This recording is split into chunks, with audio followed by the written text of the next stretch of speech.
تحقیق کے مطابق بعض ملکوں میں 10 سے 30% اور بعض جگہوں پر 50 سے 60% تک لوگوں کو سلیپ ڈس آرڈر یعنی نیند کے حوالے سے مسائل کا سامنا ہے۔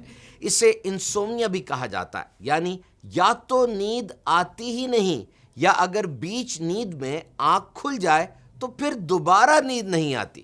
صحیح نیند اگر نہ لی جائے تو یوں سمجھیں کہ جو کچرا یعنی ویسٹ جسم میں پیدا ہوا بالخصوص دماغ اپنے ہی بنائے ہوئے گند میں ڈوب جاتا ہے، پراپر فنکشن نہیں کرتا۔ اب کیسے یہ سونے جاگنے کی روٹین، یہ ٹائم ٹیبل سیٹ کیا جائے؟ آئیے دیکھیں اسلام اس حوالے سے ہماری کیا رہنمائی فرماتا ہے۔ سب سے پہلے آج فجر کا ٹائم 4:14 سے شروع ہوا اور 5:43 پر ختم ہوا، اور اسی دوران جماعت فجر بھی ہے۔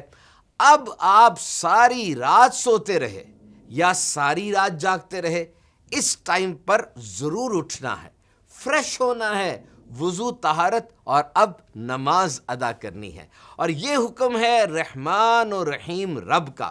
کتنی حکمتیں ہیں، بے پایاں، سوچ و عقل سے باہر۔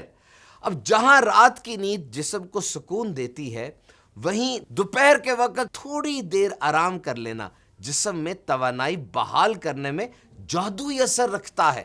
رات کو نوافل پڑھنے، ذکر و اذکار کرنے اور دینی کتابوں کا مطالعہ کرنے والوں کو اس کا خاص اہتمام کرنا چاہیے۔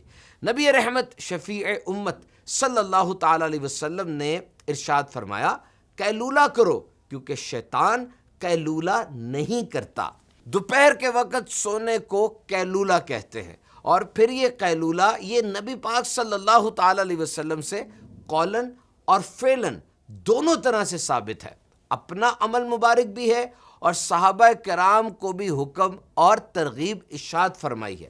Web M D one of the most authentic online medical source, یہ جو آفٹرنون نیپ ہے، سیسٹا یعنی قیلولہ، صرف بچوں کے لیے ہی نہیں بلکہ بڑوں یعنی ایڈلٹس کے لیے بھی اہم ترین ہے، اور وہ اس کے 16 ہیلتھ بینیفٹس، طبی فوائد لکھتے ہیں۔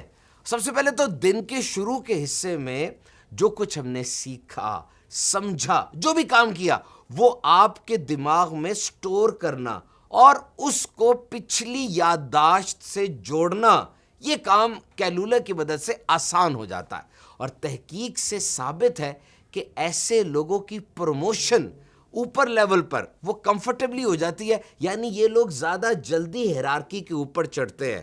وجہ یہ ہے کہ کام پر زیادہ یکسوئی دیتے ہیں، تھکے تھکے نہیں رہتے، دے آر مور کنسسٹنٹ، نئی سوچیں، کریٹیوٹی۔ اب جن کی جاب ایسی ہوتی ہے کہ جن کو یہ نیا کام کرنا ہوتا ہے، یہ قیلولہ ان کا موڈ فریش کر دیتا ہے۔ اٹ برائٹنز یور آؤٹ لک۔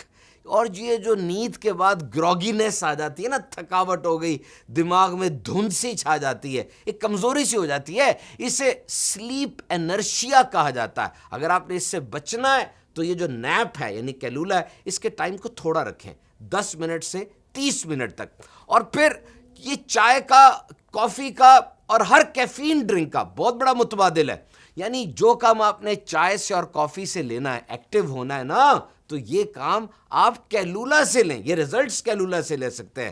اور پھر نفسیاتی امراض بالخصوص سٹریس اور انگزائٹی میں یہ تحقیق جناب 4000 لوگوں پر کی گئی کہ دوپہر کو جو نیپنگ کرتے ہیں ان کا بلڈ پریشر کنٹرول میں رہتا ہے۔ اب اگر رات کو بھی کوئی مصروفیت ہے، دوپہر کو سونے کی وجہ سے وہ آرام سے ہو جاتی ہے۔ سو مائی ڈیئر ویورز، ہر سنت کی طرح اس میں بھی اتنی حکمتیں ہیں کہ انسانی دماغ اس کا اندازہ نہیں لگا سکتا۔ اپنی روٹین کے اندر اس قیلولہ کو شامل کیجئے اور بہت سے فوائد حاصل کیجئے۔